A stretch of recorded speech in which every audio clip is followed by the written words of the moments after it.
Wow, Anusha, you gave us some really great insight on how change is involved in this global issue. So Sheen, what do you have to say to yourself now? Okay, nothing to say. Well, do you even know any other global issues? Of course I do. But just to make sure, do any of you audience members know? Poverty. What? Poverty. Did I hear gender inequality? Of course I did not. Now that's the problem in today's society. We don't hear enough of it. Our next speaker will enrich us with some thought-provoking ideas on gender inequality. Please welcome Deshna.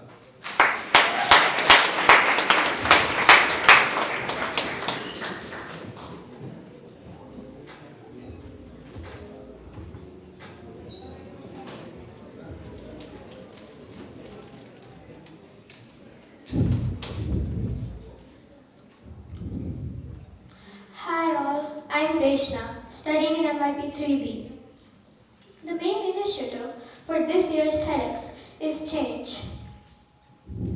And for that, I have chosen to talk about the topic of gender equality because gender equality is nothing but a change in one's perception. Now let's see what exactly is gender equality. It is nothing but the fact that every human being should be treated equally with respect in a society. We all know this, but how many of us are actually following this is the real issue over here. Now, I'm not saying that every individual present over here or in this world are discriminating against people based on their gender, but why are the same people not willing to stand up for someone when we see them getting discriminated or bullied for their gender? You might be thinking that not everybody, nor every country does that. And let me tell you, you're absolutely right about that.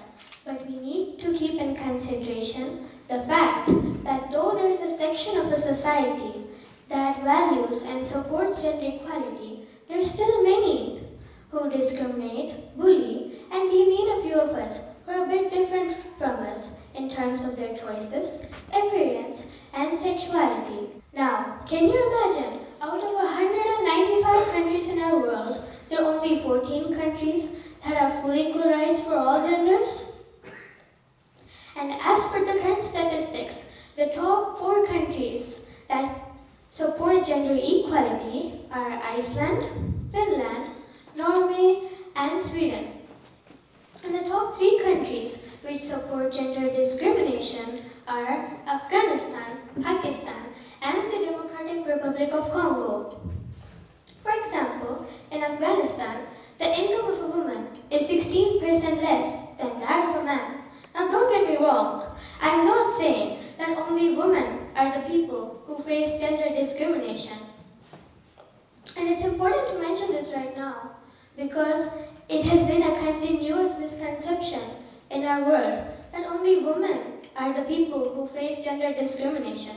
But in reality, men, women, transgenders, and the whole LGBTQ plus community are constantly being questioned based on what they choose to be identified as in a society. Now, we might be thinking, what are we supposed to do about this, and why should we care? But without any immediate action, this issue can spread more than we can think.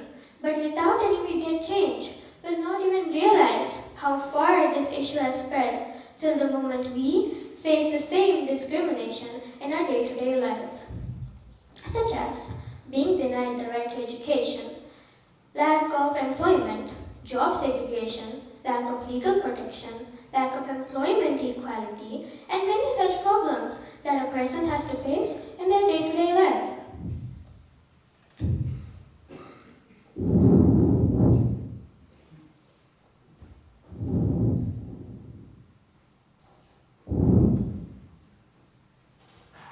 Governing bodies, such as the United Nations, have set guidelines and suggested measures. It is still on us. At the end of the day, it is up to us for being a part of a society to adopt this mindset of standing up for someone when we see them being discriminated and start treating everyone equally. This is a change we all need to adapt to, slowly, and there is no rush, and no one is expecting a miracle overnight. But small efforts, such as changing our narrow-minded perspective to an open-minded perspective, is the least we can do by respecting each other for their own choices. And unfortunately, there are no such concrete solutions for this issue because it's just about fixing someone's mindset. It's just a misconception, and it is up to us to change. Now I would like to conclude this talk by saying that as well as respecting individuals for who they are, we should also get rid of our fear of standing up for someone when we see them getting discriminated into courage and remind ourselves that I am raising my voice, not so that I can shout, but so that those without a voice can be heard and valued. Because gender equality is a